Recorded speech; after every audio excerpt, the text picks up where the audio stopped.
Hey, once again, restored. God is holy, so are we. Welcome to day 18 of the 90-day Jam Lord. That is the 90-day journey alongside my Lord. And I'm your host, Rashid Jeffries. And we've been going over some songs, all of the songs that I've written since I have been saved.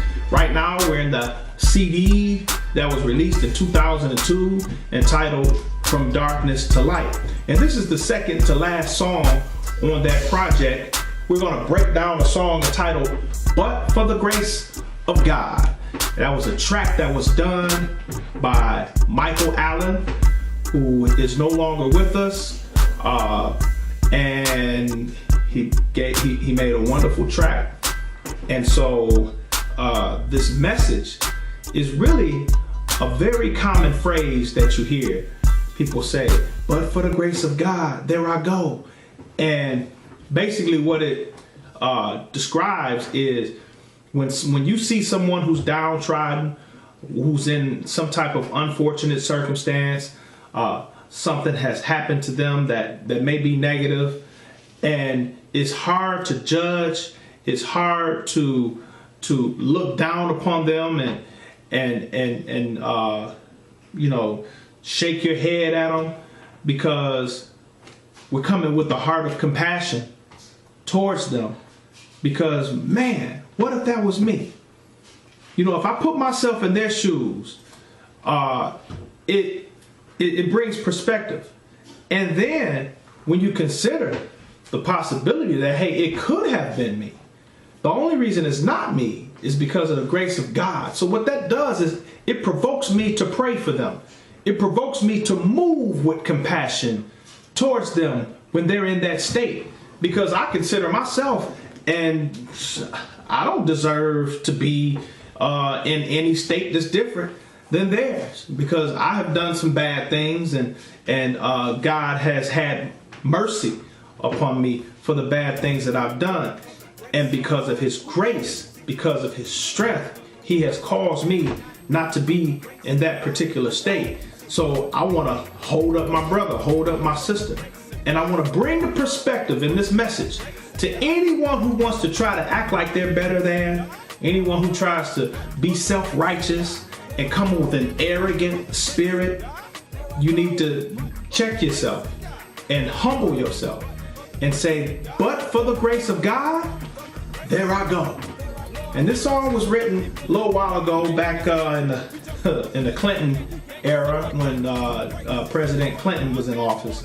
And so that's why we had a Clinton reference, a Monica Lewinsky reference. But it was appropriate to the message. And so the first verse goes, Lord, have mercy to the people of the world, mainly this country. We jumped off a cliff, but can you yank us up like bungee? Grace is the cord, Lord, that is going to save us from receiving death and hell, which are sin's wages. I'm praying for a people in a crazy time of horror. Please restore us. We look like Sodom and Gomorrah.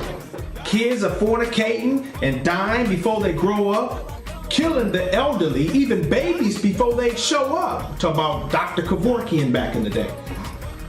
That's what he used to do right here in Michigan. Thug living, drug dealing, gang banging, pro-gay. To God's will, it's no way. It feels good, it's okay. Lying, cheating, no self-control, on a sin spree. Look at Bill Clinton and Monica Lewinsky.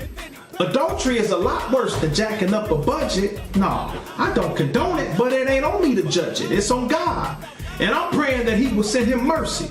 I know I'm capable of worse. See, what if it were me? See, but for the grace of God, there I go. Now I know I said adultery is a lot worse than jacking up a budget, and all sin is sin. Sin is sin. I'm not trying to say that it's a worse sin.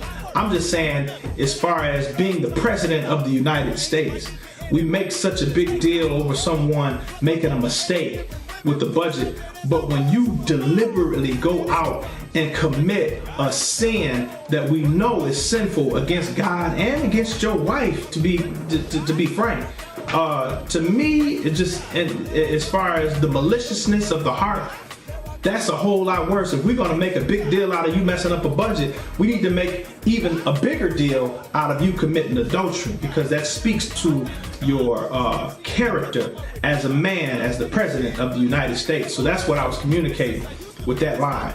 Adultery is not better or worse. A sin is not better or worse. But in that position, we need to put it in perspective. Here's the second verse. See, there were times in my walk with God that I slacked up.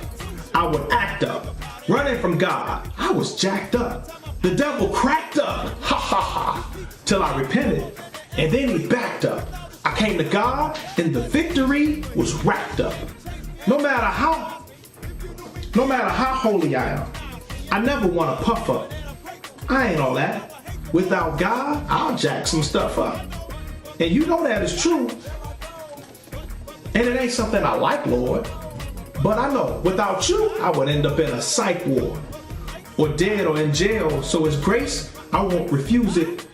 I won't abuse it or refuse it. 1 minute without it, then I would lose it. Me be without God, yo, I'd rather be shot first. Though the world is crazy, I would probably be a lot worse. See, I remember when I was a thug trying to take lives. Full of rage, fighting, getting in more beef than steak knives. That's a pun.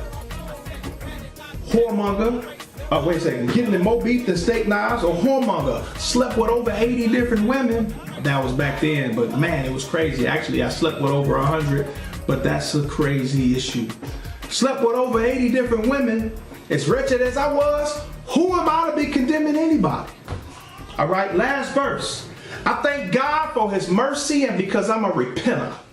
God hates sin, but is crazy about the sinner. And since I used to be just like Him, I just might defend Him. Why be self-righteous when I know my righteousness is in Him? See, God gave it to you by forgiving you for your mess, because you know Him is the only reason why you're so blessed. It's because of what He did, not because of what you do. You're nothing without Him, even if you're a goody two-shoe. When I think about it, I can pinpoint every pitfall, because every time I'm outside of His presence, I am hit, y'all. He keeps me. I need Him more than the air I'm breathing. Without His grace, I am no better than a heathen. But He forgave me and He saved me, and it does surprise me. If you knew me then, now you wouldn't recognize me. And that's God's doing, and I'm grateful and pure. Now I hate the wrongdoing, but love the wrongdoer. I know, but for the grace of God, there I go. This concludes day number 18 of the journey alongside my Lord, the 90-day Jam Lord. And I'll end it like I ended everyone else, or every other ones, all of the other ones. God is holy, so are we.